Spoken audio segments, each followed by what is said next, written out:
Breathe. Okay, been a strange day today.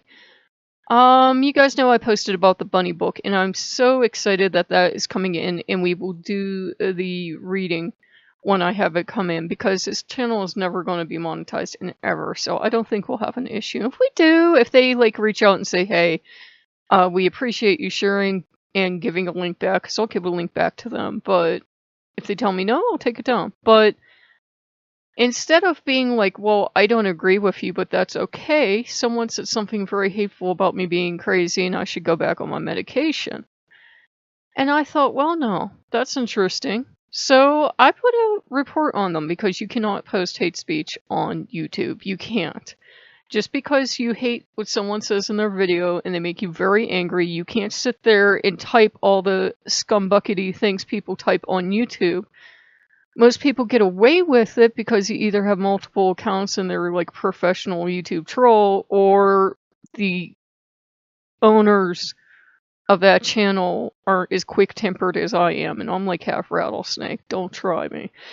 And it still really upset me because, you know, this book is to the Trevor Project, and that helps, you know, at-risk gay youth to, you know, that are suicidal. It's a hotline for them, and it gives to the AIDS Project, so it helps people with AIDS, and you can be born with AIDS. You didn't have to even do anything to go out and get it, so these people need to get off their self-righteous high horse. And I was really upset today, and I had words with different divinities, because I was like, is it about being gay? Is it about being Lokean? Is it about I said I work with Jesus? Were they offended by the statue? Were they offended I'm gay? What's this person's problem? Because they weren't specific. It was just a general attack. And then I thought, you know, it would be just like Loki being a trickster, and just like Jesus being a trickster, to use, as much as it sucked, to use a person's attack on you to help you let stuff out. Because I'm just letting into Jesus. I am letting out 30 years, 40 years of frustration and rage. And Loki's like, you need to back that up. And Jesus is like, no, it's okay. She has every right. Don't you realize how they were treated in the church and everything? This is like 30 years of rage coming out, and it should come out. And so he was very understanding, and I'm like, I hate you, and he's like, I know. And I'm like, no, I really mean I hate you, and your people were horrible, and they... Because I don't go out of my way to bother people, so when people do it to me, it really shocks and surprises me, even though I've lived with manipulative people all my life. And after I got that out, I felt really bad, and she's just still like, we're still buddies. And Loki's like, it wouldn't apply to Loki, because Loki,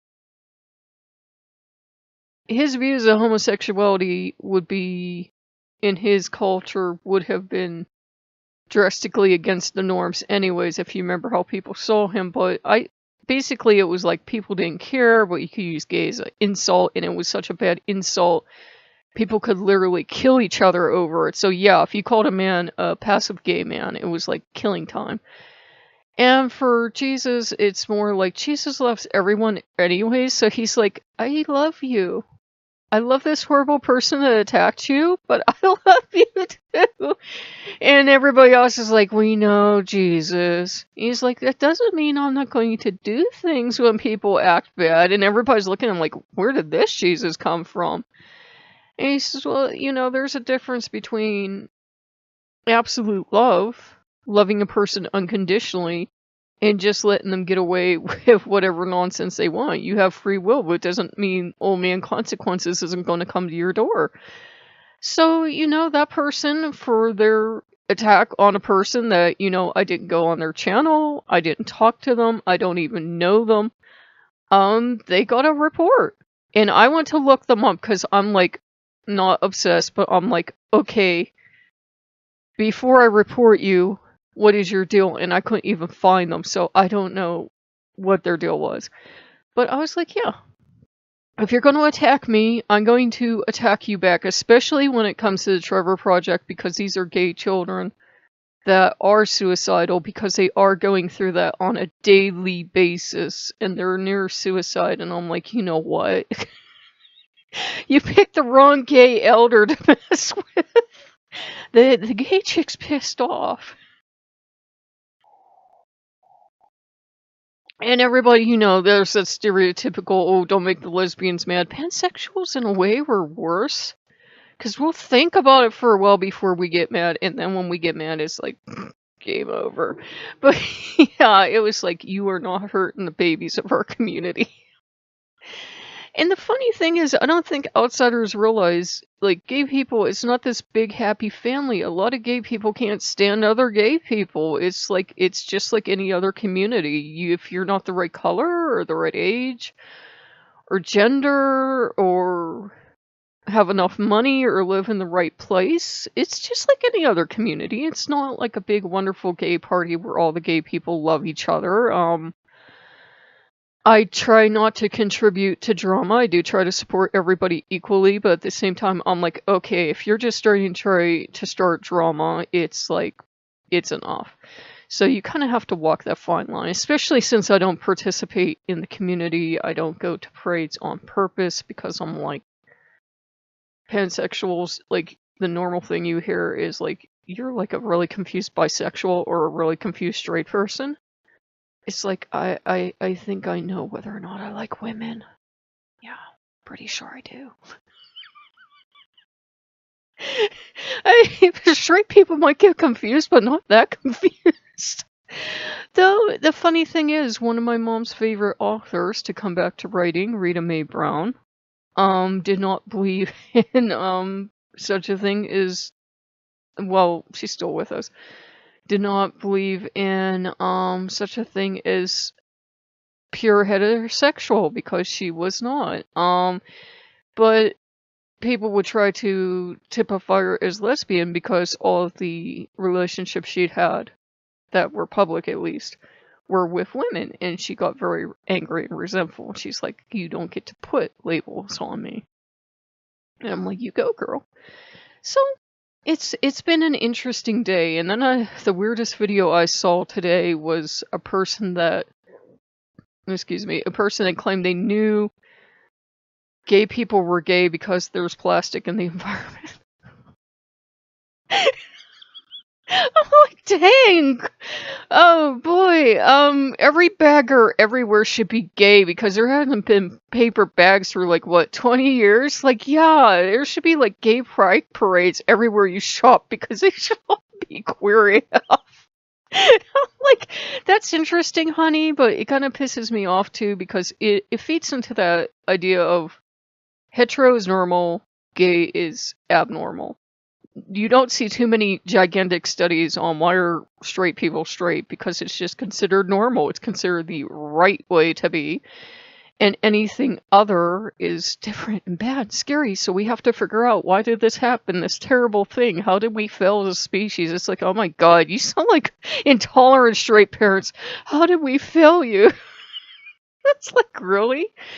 I think people don't realize you're talking about real people when you're talking about gay people. When you're trying to figure out why they're gay, plastic bags are probably not what made me gay.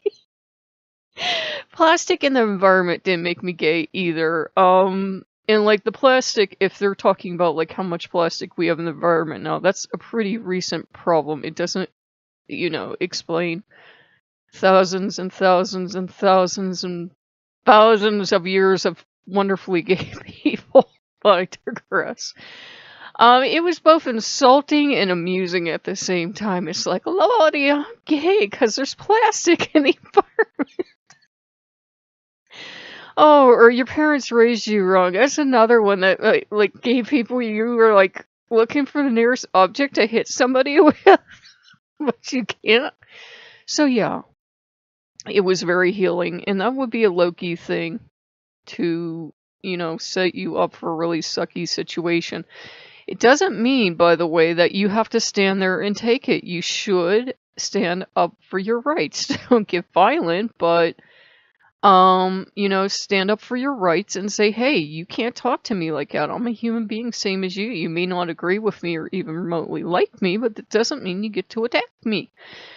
So, you know, I think it was a Loki thing, and I also think it was a Jesus thing, because Loki had been really pushing me to I had done another heart for him, and I posted it on Facebook, done a heart in the snow, and he was really, really, really pushing me to do the heart in Aramaic for Jesus, and I have this huge hang up about writing in Aramaic because I was told repeatedly by priests that I'm too stupid to write Aramaic, and you know, with my hands shaking and everything, it's like I did not want to do this, and I was like almost having an anxiety attack, but I did it for Jesus. And like, if you look up like Jesus, his name in Aramaic, there's like 12 different selections, and I'm like, I'm just picking one because I can't remember. And I picked the one that I remember, but I'm like, I don't know. And I did it in the snow, and Loki's like, well, you should do it on the door too. So I did like a very small, discreet, you know, version on the door. And I did it from the outside of the door. Jesus had mercy. He's like, I don't even know if he could write in Aramaic at this point. And he spoke it and wrote it, so presumably he could, but I'm like, it doesn't even look like Aramaic. It looks like kanji, or it looks like runes, because this writing systems, a lot of them do look alike. And I said, I'm just so ashamed of myself and so upset. And then I had someone laugh at it on Facebook, and I'm like, you know what, that's the end. So I did not have a good day today. And yeah, the snow is melting. The snow is melting. So I was right. It did start to melt later in the afternoon. So you did get to see it at its pretty peak. So it did start to melt. And that's about it. So I will see you guys later. It was just a strange day. And if I'm giddy now, it's because I'm just so glad that that encounter unlock the stuff. I'm not thankful to the person because they had no right to attack other people, but it did unlock stuff. No, that doesn't mean it won't ever happen again in the future, and I won't go through the same exact process, but you know, what can you do? You gotta make the best of a bad situation sometimes and take the healing where it comes and keep on keeping on. So if you like what you see, like, comment, subscribe, and I will see you later. Bye bye.